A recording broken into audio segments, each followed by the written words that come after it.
damay jàng español.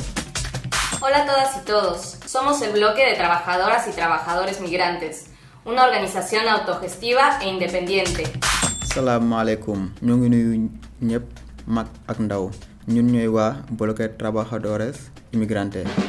Luchamos por la defensa de los derechos de las y los migrantes en Argentina y por eso tenemos un espacio de clases de español. kuréel la bu moom boppam buy xeex ak wareefu muudu yu nekk Argentine loolu moo tax ñu ubbi benn école buy jàngale español. En agosto de 2018 comenzaron nuestros cursos de español para migrantes de Senegal de manera presencial.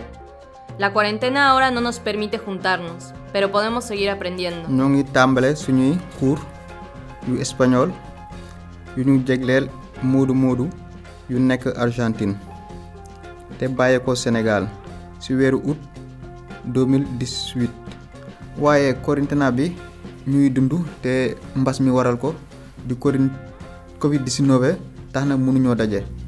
Aprender una lengua es una herramienta de defensa y resistencia.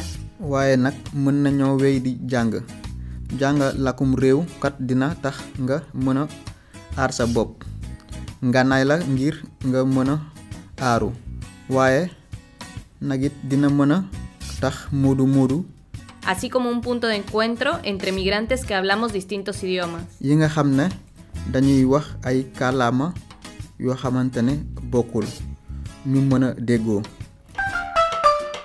Si estás acá es porque seguramente querés aprender español. Ven y que te contamos.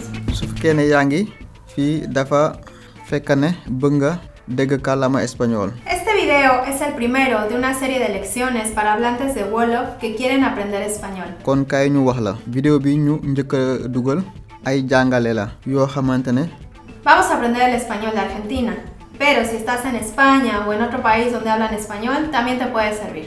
dañ koy jàngale ñiy wax wolof te bëgg a dégg bëgg a jàng espagnol dañuy jàng espagnol Argentine bu fekkee yaa ngi wax wolof nga nekk Espagne wala ci beneen réew boo xamante ne dañ fay wax espagnol yow itam mbir mi mën na la njariñ. Para que no te pierdas ninguno de nuestros videos, seguí nuestro canal de YouTube y nuestras redes sociales. ngir di wéy di njariñoo suñuy vidéo toppal suñu chaîne YouTube ak suñuy compte yu nekk ci réseaux sociaux yi.